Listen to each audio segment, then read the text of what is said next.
Bai fouille une zone qui était autrefois sa principale source de revenus. Samedi soir, une vague de 6 mètres de haut s'est abattue sur sa boutique et l'a complètement détruite.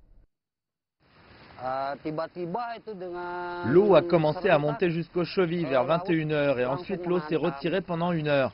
Et quand elle s'est retirée, nous avons couru vers un abri, mais plus rien ne s'est produit. Et à 22 heures, soudainement, une gigantesque vague est arrivée. Elle semblait venir de nulle part.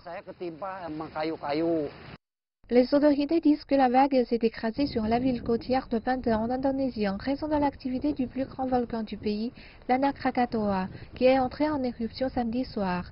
La dernière éruption remontait à 1883, il y a 135 ans. Les destructions avaient été massives. C'est la seconde fois que le volcan entre en éruption provoquant un tsunami. Les sauveteurs continuent de fouiller les débris de centaines d'habitations détruites, dont des hôtels et des complexes hôteliers de la zone, considérés comme un site populaire de villégiature.